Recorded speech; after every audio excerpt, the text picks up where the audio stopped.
Hey, this is Fred and Cheryl again, and it's been a while. It's been a whole week since we did Life Tree Goes Wild, and this is number 9, Cheryl. Yes.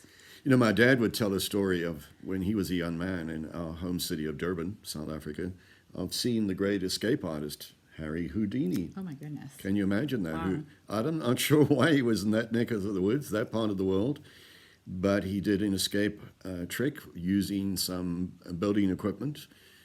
Probably equivalent of a crane back then, when he was tightly bound and chained and had to escape within a certain number of minutes, which he did.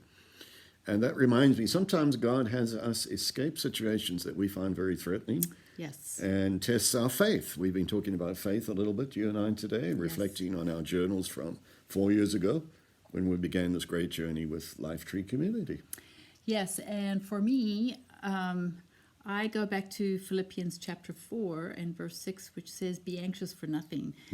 But there are just times when I find anxiety and fear Yeah. become like a mob, and they want to pull me towards the edge of a cliff and push me over. And I remember a time actually 4 years ago when I had one of those moments, and I Yeah. called it a meltdown. Yes. And you had to speak quite sternly to me. I don't often speak sternly, No. but every now and then it seems like I'm directed to do so, and it is of benefit to both of us. Right. And I know that God then calls me back to faith. And actually, He's like the great, I call Him the holy trainer, takes me to gym, and He says, well, I think we need to work on a little bit of a higher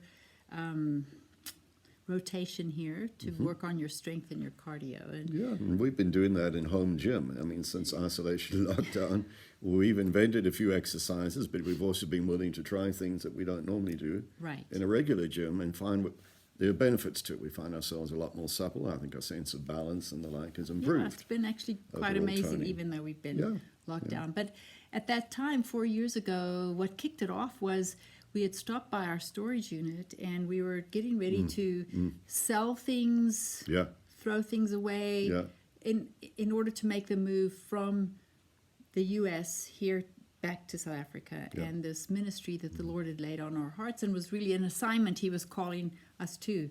And that was what kicked off my stress.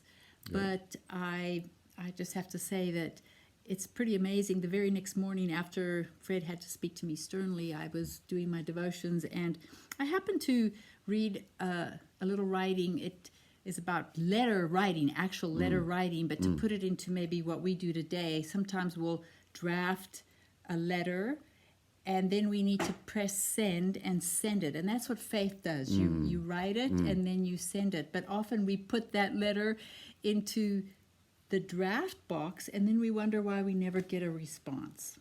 it is so interesting, you know, to talk about that, because I was thinking one of the things that I made a matter of faith in that time period and I'd prayed about was that God would speak to you in a unique way that you would connect with, understand for you personally, but for us together to be on mission.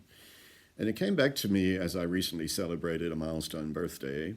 And thank you to everybody who sent amazing greetings and have supported and loved us over the years. You're a big part of who we are.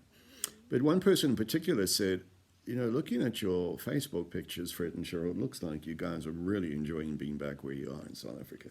And I answered and I said, absolutely loving it. And that, I think that's part of what we have been learning by faith, is to carry a light backpack, put a few things in it, and take it with us into God's future, and to discover that He's already there present in the future. I think that's a closing thought. But to encourage people today who are listening and viewing this video, and thank you for doing so, to know that God is in your future. And when you have those moments of anxiety, it's perfectly human. But to bring them to Him. Cast all your cares upon Him because He cares for you.